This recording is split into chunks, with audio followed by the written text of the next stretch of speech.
ಎರಡೂ ಸುದ್ದಿ ಕೂಡ ರಾಜಕೀಯದ ಸುದ್ದಿ. ಮೊದಲನೇದು ಕೆಪಿಸಿಸಿ ಅಧ್ಯಕ್ಷರ ಬದಲಾವಣೆ ವಿಚಾರ ಬಹಳ ಜೋರಾಗಿ ಸದ್ದು ಮಾಡ್ತಾ ಇದೆ. ನಾಯಕರು ಓಪನ್ ಆಗಿ ಮಾತಾಡ್ತಾ ಇದ್ದಾರೆ. ಕಾಂಗ್ರೆಸ್ನವರು ಏನಾಗ್ತಾ ಇದೆ, ಕೆಪಿಸಿಸಿ ಅಧ್ಯಕ್ಷರ ಬದಲಾವಣೆ ಕೂಗು ಎಲ್ಲಿಗೆ ಬಂದು ನಿಂತಿದೆ, ರೇಸ್ನಲ್ಲಿ ಯಾರ್ಯಾರಿದ್ದಾರೆ, ಯಾವ್ಯಾವ ನಾಯಕರು ಏನೇನು ಮಾತಾಡ್ತಾ ಇದ್ದಾರೆ, ಇದೆಲ್ಲದರ ಬಗ್ಗೆ ಡೀಟೇಲ್ಸ್ ಅನ್ನ ಕೊಡ್ತೀವಿ. ಅದರ ಜೊತೆಗೆ ಚನ್ನಪಟ್ಟಣ ಅಖಾಡ ರಂಗೇರ್ತಾ ಇದೆ. ಅಭ್ಯರ್ಥಿ ಯಾರು, ಒಂದು ಕಡೆ ಮೈತ್ರಿ, ಮತ್ತೊಂದು ಕಡೆ ಕಾಂಗ್ರೆಸ್, ಎರಡರಲ್ಲೂ ಕೂಡ ಬಹಳ ಜೋರಾಗಿ ಚರ್ಚೆ ಆಗ್ತಾ ಇದೆ. ಅದರ ಜೊತೆಗೆ ಚನ್ನಪಟ್ಟಣದಲ್ಲೂ ಕೂಡ ಸಾಕಷ್ಟು ಆಕ್ಟಿವಿಟಿ ನಡೀತಾ ಇದೆ. ಜೊತೆಗೆ ದೂರದ ದೆಹಲಿಯಲ್ಲೂ ನಡೆದಿದೆ. ಸಿಪಿ ಯೋಗೇಶ್ವರ್ ಕುಮಾರಸ್ವಾಮಿ ಅವರನ್ನ ಭೇಟಿಯಾದ್ರು ದೆಹಲಿಯಲ್ಲಿ. ಯಾಕೆ, ಏನಾಯ್ತು, ಏನಾದ್ರೂ ತೀರ್ಮಾನಕ್ಕೆ ಬಂದ್ರ, ಇದ್ರ ಬಗ್ಗೆ ಕೂಡ ಡೀಟೇಲ್ಸ್ ಅನ್ನ ಕೊಡ್ತೀವಿ. ಆದ್ರೆ ಅದಕ್ಕಿಂತ ಮೊದಲ ಸ್ಟೋರಿಯನ್ನೇ ನಾವು ನೋಡೋದಾದ್ರೆ, ಕೆಪಿಸಿಸಿ ಅಧ್ಯಕ್ಷರ ಬದಲಾವಣೆಯ ಕೂಗೇನಿದೆ ಬಹಳ ಜೋರಾಗ್ತಾ ಇದೆ. ಕಾಂಗ್ರೆಸ್ನಲ್ಲಿ ಕೆಪಿಸಿಸಿ ಅಧ್ಯಕ್ಷ ಹುದ್ದೆಗಾಗಿ ತಿಕ್ಕಾಟ ನಡೀತಾ ಇದೆ. ಸಚಿವರ ಮಧ್ಯೆಯೇ ಸಮರ ಜೋರಾಗಿದೆ. ಸಿದ್ದರಾಮಯ್ಯ ಮತ್ತು ಡಿಕೆಶಿ ಬಣಗಳ ನಡುವೆ ನಡೀತಾ ಇರುವಂತಹ ಫೈಟ್. ಸದ್ಯಕ್ಕೆ ಕಾಂಗ್ರೆಸ್ನಲ್ಲಿ ಯಾವುದೇ ವಿಚಾರ ಮುನ್ನೆಲೆಗೆ ಬಂದರೂ ಕೂಡ ಎರಡು ಬಣಗಳ ನಡುವೆ ಫೈಟ್ ಜೋರಾಗಿರುತ್ತೆ. ಅದು ಸಿಎಂ ಬದಲಾವಣೆ ಆಗಿರ್ಬೋದು, ಹೆಚ್ಚುವರಿ ಡಿಸಿಎಂ ಆಗಿರ್ಬೋದು, ಈಗ ಕೆಪಿಸಿಸಿ ಅಧ್ಯಕ್ಷ ಸ್ಥಾನವೂ ಕೂಡ ಬಹಳ ಜೋರಾಗಿ ಚರ್ಚೆ ಆಗ್ತಾ ಇದೆ. ಸಚಿವರಾದ ರಾಜಣ್ಣ, ಎಂಬಿ ಪಾಟೀಲ್ ಈ ಸ್ಥಾನದ ಮೇಲೆ ಕಣ್ಣಿಟ್ಟಿದ್ದಾರೆ. ಅಧ್ಯಕ್ಷ ಸ್ಥಾನ ಕೊಟ್ರೆ ನಾನು ಅದನ್ನ ಒಪ್ಕೋತೀನಿ ಅಂತ ರಾಜಣ್ಣ ಹೇಳಿದ್ರು. ಸಚಿವ ಸ್ಥಾನ ನಾನು ಬಿಟ್ಕೊಡ್ತೀನಿ, ಅಧ್ಯಕ್ಷ ಸ್ಥಾನ ಸಿಕ್ಕಿದ್ರೆ ನೋಡೋಣ. ಇದು ರಾಜಣ್ಣ ಅವರ ಮಾತು. ಇವತ್ತು ಪದಾಧಿಕಾರಿಗಳ ಸಭೆ ಕರೆದಿದ್ದಾರೆ, ನಡೀತಾ ಇದೆ ಸಭೆ. ಡಿಕೆ ಶಿವಕುಮಾರ್ ಕರೆದಿರುವಂತ ಸಭೆ.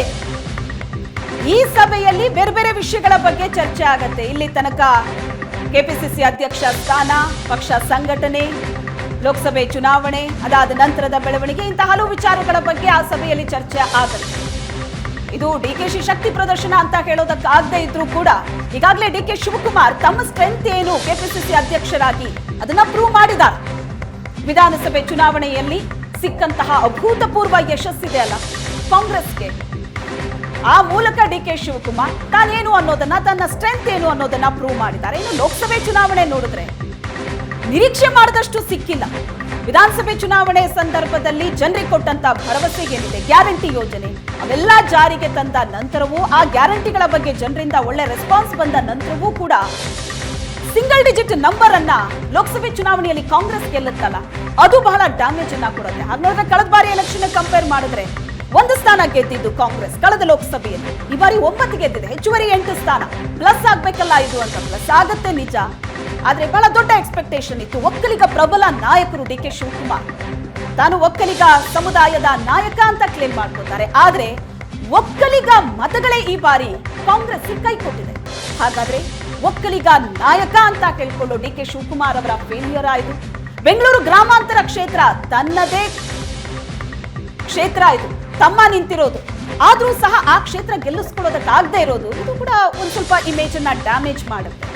ಈಗ ಕೆಪಿಸಿಸಿ ಅಧ್ಯಕ್ಷ ಸ್ಥಾನದ ಬಗ್ಗೆ ಬಹಳ ಜೋರಾಗಿ ಚರ್ಚೆ ನಡೀತಾ ಇದೆ. ಯಾಕಂದ್ರೆ ಲೋಕಸಭಾ ಎಲೆಕ್ಷನ್ ಟೈಮಲ್ಲೂ ಕೂಡ ಈ ವಿಚಾರ ಚರ್ಚೆಗೆ ಬಂದಿತ್ತು, ಕೆಪಿಸಿಸಿ ಅಧ್ಯಕ್ಷ ಸ್ಥಾನ ಬದಲಾವಣೆ ಅನ್ನೋದು. ಆಗ ಹೈಕಮಾಂಡ್ ಹೇಳಿತ್ತು ಎಲೆಕ್ಷನ್ ಮುಗಿಯೋ ತನಕ ಯಾರು ಇದ್ರ ಬಗ್ಗೆ ಮಾತಾಡಬಾರ್ದು ಅಂತ. ಈಗ ಕೆಎನ್ ರಾಜಣ್ಣ ಹೇಳ್ತಿದ್ದಾರೆ ಎಲೆಕ್ಷನ್ ಮುಗೀತು, ನಾವು ಹೈಕಮಾಂಡ್ಗೆ ಇದನ್ನ ನೆನಪು ಮಾಡ್ಕೊಡ್ತಾ ಇದ್ದೀವಿ ಅಂತ ಹೇಳ್ತಿದ್ದಾರೆ. ಅಂದ್ರೆ ಏನರ್ಥ, ನಾವು ನಿಮಗೆ ನೆನಪು ಮಾಡ್ಕೊಡ್ತಾ ಇದ್ದೀವಿ, ಈಗ ಬದಲಾವಣೆ ಮಾಡಬಹುದು ಅಂತ. ಅದ್ರ ಜೊತೆಗೆ ಡಿಕೆ ಶಿವಕುಮಾರ್ ಅವರ ಏನೇನು ಹಿನ್ನಡೆ ಆಗಿದೆ ಅದನ್ನು ಕೂಡ ಪಾಯಿಂಟ್ ಮಾಡ್ತಾ ಇದ್ದಾರೆ ಸಿದ್ದರಾಮಯ್ಯನವರ ಬಣದ. ಕೆಪಿಸಿಸಿ ಅಧ್ಯಕ್ಷ ಸ್ಥಾನದ ರೇಸ್ ಶುರುವಾಗಿದೆ. ಯಾರ್ಯಾರಿದ್ದಾರೆ ರೇಸ್ನಲ್ಲಿ ಒಂದು ಅಂದಾಜಿನ ಪ್ರಕಾರ? ವಿನಯ್ ಕುಲಕರ್ಣಿ ಇದ್ದಾರೆ, ಮಾಜಿ ಸಚಿವರು, ಲಿಂಗಾಯತ ಸಮುದಾಯ. ಎಂಬಿ ಪಾಟೀಲ್ ಅವರು ಇದ್ದಾರೆ, ಹಾಲಿ ಸಚಿವರು, ಅವರು ಕೂಡ ಲಿಂಗಾಯತ ಸಮುದಾಯಕ್ಕೆ ಸೇರಿದವರು. ಇನ್ನು ಎಸ್ಟಿ ಸಮುದಾಯ ಅಂತ ನೋಡಿದ್ರೆ ಹಾಲಿ ಸಚಿವರಾಗಿರೋ ಕೆಎನ್ ರಾಜಣ್ಣ ಇದ್ದಾರೆ, ಸತೀಶ್ ಜಾರಕಿಹೊಳಿ ಇದ್ದಾರೆ, ಸಿಎಂ, ಡಿಸಿಎಂ, ಕೆಪಿಸಿಸಿ ಅಧ್ಯಕ್ಷ, ಈ ಎಲ್ಲ ಸ್ಥಾನದ ಬಗ್ಗೆ ವಿಚಾರಗಳು ಮುನ್ನೆಲೆಗೆ ಬಂದಾಗ್ಲೂ ಕೂಡ ಎಲ್ಲ ನಾಯಕರ ಹೆಸರು ತಟ್ಟಂತ ಎದುರುಗಡೆ ಬರುತ್ತೆ. ಇವಾಗ ಹೆಚ್ಚಿನ ಡೀಟೇಲ್ಸ್ ಕೊಡ್ತಾರೆ ನಮ್ಮ ಪ್ರತಿನಿಧಿ ಆನಂದ್ ಬೈದನ್ ಮನೆ, ನೇರ ಸಂಪರ್ಕದಲ್ಲಿದ್ದಾರೆ. ಆನಂದ, ಕೆಪಿಸಿಸಿ ಅಧ್ಯಕ್ಷ ಸ್ಥಾನ ಬದಲಾವಣೆ ಈಗ ಸದ್ಯಕ್ಕೆ ಓಡ್ತಾ ಇರುವಂತ ವಿಚಾರ ಇದು ಕಾಂಗ್ರೆಸ್ನಲ್ಲಿ. ಮೊದಲ ಕಾಂಗ್ರೆಸ್ನಲ್ಲಿ ಹೇಗಿತ್ತು ಅಂದ್ರೆ ಎಂಥದ್ದೇ ಅಸಮಾಧಾನ ಇರಲಿ, ಗೊಂದಲ ಇರಲಿ, ನಾಯಕರು ಹೊರಗಡೆ ಬಂದು ಮಾತಾಡ್ತಿರ್ಲಿಲ್ಲ.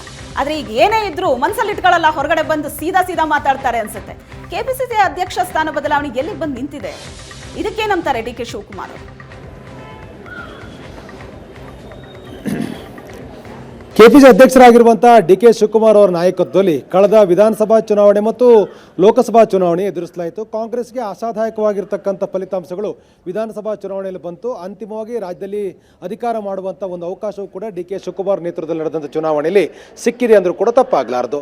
ಜೊತೆಗೆ ಲೋಕಸಭಾ ಚುನಾವಣೆಯನ್ನು ಕೂಡ ಎದುರಿಸಿದಂಥ ಕಾಂಗ್ರೆಸ್ಗೆ 1 ಸ್ಥಾನ ಇದ್ದವರು 9 ಸ್ಥಾನ ಪಡ್ಕೊಳ್ಳಿಕ್ಕೆ ಸಾಧ್ಯ ಆಗಿರ್ತಕ್ಕಂಥ ಫಲಿತಾಂಶ ಈಗ ರಾಜ್ಯದ ಮುಂದೆ ಇದೆ. ಸೊ ಹೀಗಿರುವಾಗ ಲೋಕಸಭಾ ಚುನಾವಣೆಯ ಫಲಿತಾಂಶದ ಬಳಿಕ ರಾಜ್ಯ ರಾಜಕಾರಣದಲ್ಲಿ ಕೆಲವೊಂದು ಧ್ರುವೀಕರಣ ಆಗ್ತಕ್ಕಂಥ ಸನ್ನಿವೇಶಗಳು ಕೂಡ ಕ್ರಿಯೇಟ್ ಆಗ್ತಾ ಇದೆ. ಅದರಲ್ಲೂ ಮುಖ್ಯವಾಗಿ ಆಡಳಿತಾರೂಢವಾಗಿರ್ತಕ್ಕಂಥ ಕಾಂಗ್ರೆಸ್ನಲ್ಲಿ ಕೆಪಿಸಿಸಿ ಅಧ್ಯಕ್ಷ ಸ್ಥಾನವನ್ನು ಬದಲಾವಣೆ ಮಾಡಬೇಕು ಅನ್ನುವಂಥ ಕೂಗು ಸಹಜವಾಗಿ ಜೋರಾಗಿ ಕೇಳಿಬರ್ತಾ ಇರುವಂಥದ್ದು. ಅಧ್ಯಕ್ಷರಾಗಿರುವಂಥ ಡಿ.ಕೆ. ಶಿವಕುಮಾರ್ ಅವರ ಬದಲಾವಣೆ ಮಾಡಿ ಅವರ ಬದಲು ಇತರ ಸಮುದಾಯಕ್ಕೆ ಸೇರಿರ್ತಕ್ಕಂಥವ್ರಿಗೆ ಅವಕಾಶ ಕೊಡಿ ಅಂತಕ್ಕಂಥ ಗಟ್ಟಿಯಾದಂಥ ಧ್ವನಿಯೊಂದು ಮೊಳಗ್ತಾ ಇದೆ. ಆ ಕಾರಣಕ್ಕಾಗಿ ಕಾಂಗ್ರೆಸ್ನ ಹೈಕಮಾಂಡ್ ಕೂಡ ಈ ಸಂಬಂಧಪಟ್ಟಾಗೆ ಮನವಿ ಮಾಡತಕ್ಕಂಥ ಪ್ರಯತ್ನವೂ ಕೂಡ ಈಗಾಗಲೇ ಆಗಿದೆ.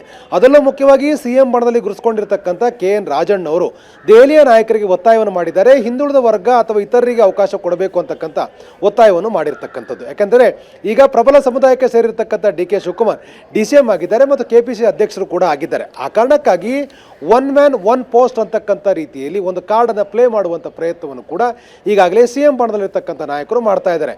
ಜೊತೆಗೆ ಇತರ ಸಮುದಾಯಗಳಿಗೆ ಅವಕಾಶ ಆಗಬೇಕು ಅನ್ನುವಂಥ ಹಕ್ಕೊತ್ತಾಯವನ್ನು ಕೂಡ ಮಂಡಿಸ್ತಾ ಇದ್ದಾರೆ. ಇದು ಸಹಜವಾಗಿ ಕಾಂಗ್ರೆಸ್ನಲ್ಲಿ ದೊಡ್ಡ ಮಟ್ಟದ ಒಂದು ಗೊಂದಲಕ್ಕೆ ಕಾರಣ ಆಗಿದೆ. ಲೋಕಸಭಾ ಚುನಾವಣೆಯ ಬಳಿಕ ನಡೀತಿರತಕ್ಕಂಥ ಈ ಬೆಳವಣಿಗೆ ಮುಂಬರ್ತಕ್ಕಂಥ ಸ್ಥಳೀಯ ಸಂಸ್ಥೆಗಳ ಚುನಾವಣೆಗೆ ಪೂರಕವಾಗಿ ಆಗಬೇಕು ಅಂತಕ್ಕಂಥದ್ದು ಎಲ್ಲರ ಅಭಿಲಾಷೆ ಕೂಡ ಆಗಿದೆ. ಆ ಕಾರಣಕ್ಕಾಗಿ ಚುನಾವಣೆಯ ದೃಷ್ಟಿಯಲ್ಲಿ ಇಟ್ಟುಕೊಂಡು ನೋಡಿದಾಗ ಡಿ.ಕೆ. ಶಿವಕುಮಾರರನ್ನ ಸ್ಥಳೀಯ ಸಂಸ್ಥೆ ಚುನಾವಣೆ ಆಗೋ ತನಕನೂ ಕೂಡ ಕಂಟಿನ್ಯೂ ಮಾಡಬೇಕು ಅನ್ನುವಂಥ ಅಭಿಪ್ರಾಯಗಳು ಜೋರಾಗಿದೆ. ಯಾಕಂದರೆ ಸಂಘಟನಾತ್ಮಕವಾಗಿ ಡಿ.ಕೆ. ಶಿವಕುಮಾರರ ಕೆಲವೊಂದಷ್ಟು ಪ್ರಮುಖ ನಿರ್ಧಾರಗಳು ಪಾಸಿಟಿವ್ ಆಗಿರ್ತಕ್ಕಂಥ ಫಲಿತಾಂಶ ತಂದುಕೊಟ್ಟಿರುವಂಥ ಕಾರಣಕ್ಕಾಗಿ ಸ್ಥಳೀಯ ಸಂಸ್ಥೆಗಳು ಜಿಲ್ಲಾ ಪಂಚಾಯತ್ ಮತ್ತು ತಾಲೂಕ್ ಪಂಚಾಯತ್ ಚುನಾವಣೆ ಆಗೋ ತನಕನೂ ಕೂಡ ಡಿ.ಕೆ. ಶಿವಕುಮಾರ್ ಮುಂದುವರಿಲಿ ಅಂತಕ್ಕಂಥ ವಾದ ಜೋರಾಗಿದೆ. ಆದರೆ ಅದಕ್ಕೆ ಪ್ರತಿಯಾಗಿ ಹಿಂದುಳಿದ ವರ್ಗ ದಲಿತ ವರ್ಗಕ್ಕೆ ಸೇರಿರ್ತಕ್ಕಂಥವ್ರಿಗೆ ಅವಕಾಶ ಕೊಡಬೇಕು ಅನ್ನುವಂಥ ಹಕ್ಕೊತ್ತಾಯವನ್ನು ಕೂಡ ಕೆ.ಎನ್. ರಾಜಣ್ಣ ಸೇರಿದಾಗೆ ಪ್ರಮುಖರು ಮಾಡ್ತಾ ಇದ್ದಾರೆ. ಹೈಕಮಾಂಡ್ಗೆ ಈ ಸಂಬಂಧಪಟ್ಟಾಗೆ ನೆನಪು ಮಾಡಿಕೊಡ್ತಕ್ಕಂಥ ಪ್ರಯತ್ನವನ್ನು ಕೂಡ ಅವರು ಮಾಡಿದ್ದಾರೆ. ಹಾಗೊಂದಮೇನಾದರೂ ಕೂಡ ಕೇಂದ್ರ ನಾಯಕತ್ವ ಈ ಸಂಬಂಧಪಟ್ಟಾಗೆ ನಿರ್ಧಾರವನ್ನು ತೆಗೆದುಕೊಳ್ಳಿಕ್ಕೆ ಎಷ್ಟು ಮುಕ್ತವಾಗಿದೆ ಅನ್ನೋದು ಕೂಡ ಬಹಳ ಪ್ರಮುಖ ಆಗುತ್ತೆ.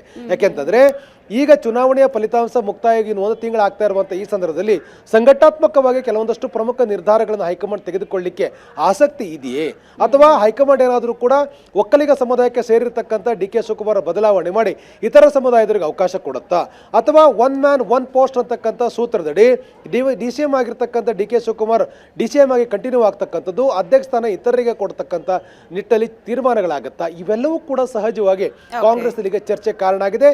ಈ ಮಧ್ಯಲ್ಲೂ ಕೂಡ ಡಿ.ಕೆ. ಶಿವಕುಮಾರ್ ಮುಂಬರ್ತಕ್ಕಂಥ ಸ್ಥಳೀಯ ಸಂಸ್ಥೆ ಚುನಾವಣೆಗೆ ಬೇಕಾಗಿರ್ತಕ್ಕಂಥ ತಯಾರಿಯನ್ನು ಕೂಡ ಮಾಡ್ತಾ ಇದ್ದಾರೆ. ಎಲ್ಲ ಪದಾಧಿಕಾರಿಗಳೊಂದಿಗೆ ಚಿಂತನ ಮಂಥನ ನಡೆಸ್ತಿದ್ದಾರೆ. ಸಭೆಯನ್ನು ಕೂಡ ಇವತ್ತು ಮಾಡ್ತಾ ಇದ್ದಾರೆ. ಅಂದರೆ ಚುನಾವಣೆಯ ಪ್ಲಾನ್ ಆಫ್ ಆಕ್ಷನ್ ಮಾಡ್ತಾ ಇರುವಂಥ ಡಿ.ಕೆ. ಶಿವಕುಮಾರ್ ಅವರ ಪ್ರಯತ್ನ ಒಂದು ಕಡೆ ಆದರೆ, ಇನ್ನೊಂದು ಕಡೆ ಡಿ.ಕೆ. ಶಿವಕುಮಾರ್ ಬದಲಾವಣೆ ಮಾಡಿ ಅಂತಕ್ಕಂಥ ಕೂಗಿಗೆ ಜೋರಾಗಿರ್ತಕ್ಕಂಥ ಒಂದು ಗಟ್ಟಿಯಾಗಿರ್ತಕ್ಕಂಥ ಬೆಂಬಲ ಕೊಡುವಂಥ ಪ್ರಯತ್ನವೂ ಕೂಡ ಇನ್ನೊಂದು ಕಡೆ ಆಗ್ತಾ ಇದೆ. ಹಾಗಾಗಿ ಕೇಂದ್ರ ನಾಯಕತ್ವ ಈ ಸಂಬಂಧಪಟ್ಟಾಗ ಯಾವ ನಿರ್ಧಾರವನ್ನು ತೆಗೆದುಕೊಳ್ಳುತ್ತೆ ಅದು ಬಹಳ ಪ್ರಮುಖ ಆಗುತ್ತೆ. ಒಂದಂತೂ ಸ್ಪಷ್ಟ, ಕಾಂಗ್ರೆಸ್ನಲ್ಲಿ ಒಂದು ರೀತಿ ಕದಡಿದ ವಾತಾವರಣ ಇದೆ ಅಂದ್ರೂ ಕೂಡ ತಪ್ಪಾಗಲಾರದು. ಓಕೆ ಆನಂದ್, ಈಗ ಕೆಪಿಸಿಸಿ ಅಧ್ಯಕ್ಷರೇ ವಾರ್ನ್ ಮಾಡಿದ ನಂತರವೂ ಕೂಡ ನಾಯಕರು ಮಾತಾಡ್ತಾ ಇದ್ದಾರೆ.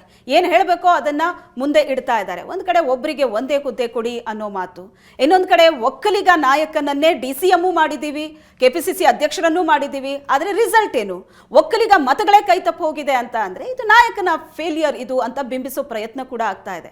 ಈಗ ಲೋಕಲ್ ಬಾಡಿ ಮೀಟಿಂಗ್ ಎಲ್ಲ ಎಲೆಕ್ಷನ್ ಆದ ನಂತರ ಬದಲಾವಣೆ ಅಂತ ಅಂದ್ರೂ ಕೂಡ ಅದಕ್ಕೊಂದಷ್ಟು ಸಮಯ ಕಳೆದು ಹೋಗುತ್ತೆ.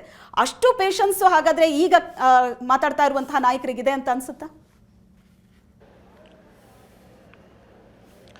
ಸ್ವತಃ ಯಾವುದೇ ಒಂದು ರಾಜಕೀಯ ತೀರ್ಮಾನಕ್ಕೆ ಪೂರಕವಾಗಿ ನಡೆಯುವಂಥ ಚಟುವಟಿಕೆಗಳು ಇವತ್ತೇ ಅಂತಿಮ ನಿರ್ಧಾರದತ್ತ ಒಂದು ಭರವಸೆ ಇಟ್ಕೊಂಡು ಮಾಡಲ್ಲ. ಬದಲಾಗಿ ಎಲ್ಲವೂ ಕೂಡ ಒಂದಷ್ಟು ಕಾಲಮಿತಿ ಒಳಗಡೆ ಸ್ಪಷ್ಟ ನಿರ್ಧಾರ ಆಗತ್ತೆ ಅಂತಕ್ಕಂಥ ಭಾವನೆಯೊಂದಿಗೆ, ಆಶಾಭಾವನೆಯೊಂದಿಗೆ ಪ್ರಯತ್ನಗಳನ್ನು ಮುಂದುವರಿಸಲಾಗತ್ತೆ.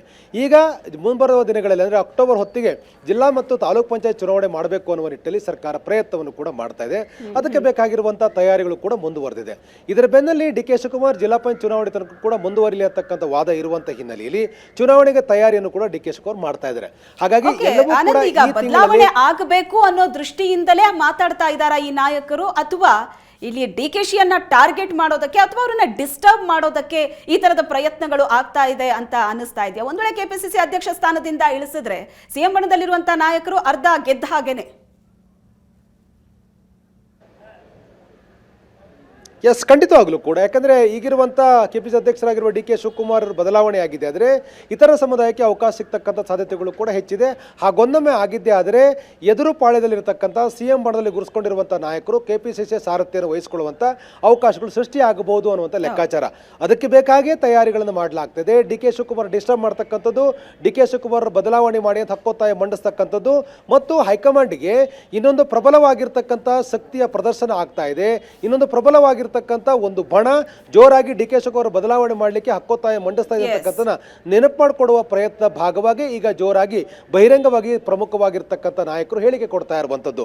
ಒಂದಂತೂ ಸ್ಪಷ್ಟ ಆಗ್ತಾ ಇದೆ, KPCC ಅಧ್ಯಕ್ಷರ ಬದಲಾವಣೆಗೆ ಸಂಬಂಧಪಟ್ಟ ಹಾಗೆ ಒಂದು ಸ್ಪಷ್ಟವಾಗಿರ್ತಕ್ಕಂಥ ತೀರ್ಮಾನವನ್ನು ಹೈಕಮಾಂಡ್ ತೆಗೆದುಕೊಳ್ಳೋ ತನಕನೂ ಕೂಡ ಈ ಪರವಾಗಿರ್ತಕ್ಕಂಥ ವಿರೋಧವಾಗಿರುವಂಥ ಅಭಿಪ್ರಾಯಗಳು ಮುಂದುವರಿಯುತ್ತದೆ. ಆದರೆ ಹೈಕಮಾಂಡ್ ಯಾವಾಗ ಈ ಸಂಬಂಧಪಟ್ಟ ಹಾಗೆ ಒಂದು ಸಂದೇಶವನ್ನು ಕಳಿಸುತ್ತೆ ಅಥವಾ ಹೈಕಮಾಂಡ್ ಅಧ್ಯಕ್ಷರ ಬದಲಾವಣೆ ಬಗ್ಗೆ ತೀರ್ಮಾನವನ್ನೇ ಮಾಡುತ್ತಾ ಇವೆಲ್ಲವನ್ನೂ ಕೂಡ ಕಾಲುವೆ ನಿರ್ಧಾರ ಮಾಡಬೇಕಾಗಿದೆ. Yes, thank you.